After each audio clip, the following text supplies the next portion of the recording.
வணக்கம். இன்றைக்கி நம்ம பார்க்க போகிற சமையல் என்னென்னு பார்த்தீங்கன்னா, சுகர் லெவல் கண்ட்ரோல் பண்ணுற மாதிரியும் உடல் எடை கண்ட்ரோல் பண்ணுற மாதிரி ஒரு அருமையான குருமா ரெசிபி தான் பார்க்க போகிறோம். இது இட்லி, தோசை, ஊத்தப்பம் எல்லாத்துக்குமே நல்லா அருமையாக இருக்கும்.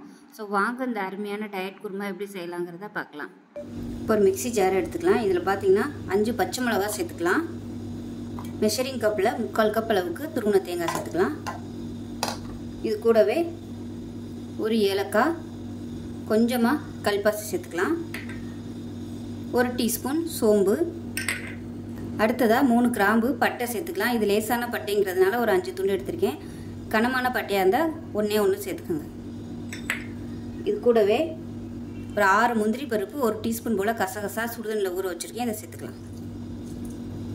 இது எல்லாத்தையுமே நல்லா நைஸாக அரைச்சிட்டு வந்துட்டு பார்க்கலாம். ஒரு குக்கர் எடுத்துக்கலாம். தேவையான அளவுக்கு எண்ணெய் விட்டுக்கலாம். எண்ணெய் சூடானதும் 1 டீஸ்பூன் சோம்பு சேர்த்துக்கலாம். கருவேப்பிலை கொஞ்சமாக சேர்த்துக்கலாம். வெங்காயம் ஒரு கைப்பிடி அளவுக்கு கட் பண்ணதை சேர்த்துக்கலாம். பொடியாக கட் பண்ணது. பட்டை கிராம்பெலாம் நம்ம அரைச்சிட்டோம், அதனால் தாளிக்கையில் போடணும்னு அவசியம் இல்லை.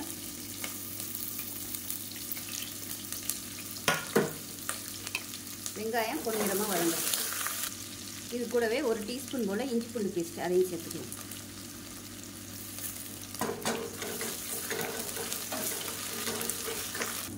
இஞ்சி பூண்டு பேஸ்ட்டு நல்லா வதங்கிடுச்சு. இதில் பார்த்தீங்கன்னா மெஷரிங் கப்பில் 1 கப் வர மாதிரி நூக்கல் எடுத்திருக்கேன். அதையும் சேர்த்துக்கலாம். இதை சேர்த்து எண்ணெயில் நல்லா வதக்கிக்கலாம்.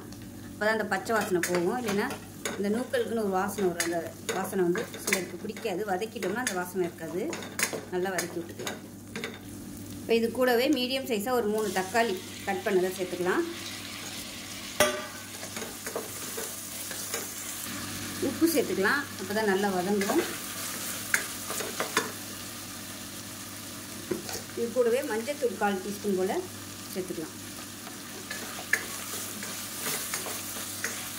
இப்போ இதில் ஒரு 1/4 டீஸ்பூன் போல் மிளகாத்தூள் சேர்த்துக்கலாம். கொஞ்சமாக சேர்த்துக்கோங்க, ரொம்ப சேர்க்க வேணாம். பச்சை மிளகாவோட காரம் தான் இருக்கணும்.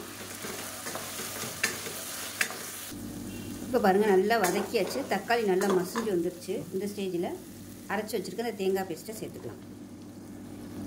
இப்போ மிக்ஸியை அலசிட்டு கொஞ்சமாக தண்ணி சேர்த்துக்கலாம். சேர்த்துட்டு இதை வந்து ஒரு வதக்கி விட்டுக்கலாம். இப்போ நல்லா வதக்கியாச்சு. இப்போ குருமாவுக்கு தேவையான தண்ணி சேர்த்துக்கலாம்.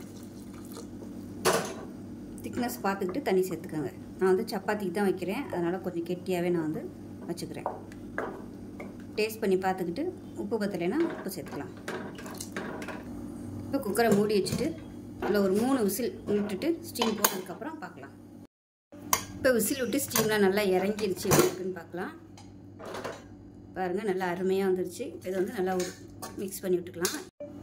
சப்பாத்திக்கு தொட்டு சாப்பிட்றதுக்கு இந்த திக்னஸ் வந்து கரெக்டாக இருக்கும். இதுக்கு மேலே தண்ணியாக இருக்க வேணாம். இட்லி தோசைக்கு செய்கிறதா இருந்தால் கொஞ்சம் தண்ணியாக நீங்கள் வச்சுக்கலாம். அவ்வளோதான். அருமையான நூக்கல் குருமா ரெடி ஆயிடுச்சு.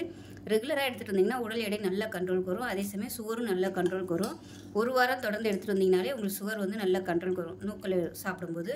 ஸோ செஞ்சு பாருங்கள். செஞ்சு பார்த்துட்டு எப்படி வந்துச்சுங்கிறத சொல்லுங்கள். வீடியோ பிடிச்சிச்சுன்னா லைக் பண்ணுங்கள், கமெண்ட் பண்ணுங்கள், சேனலை சப்ஸ்கிரைப் பண்ணுங்கள், பக்கத்தில் பெல் பட்டனை ப்ரெஸ் பண்ணுங்கள். நன்றி.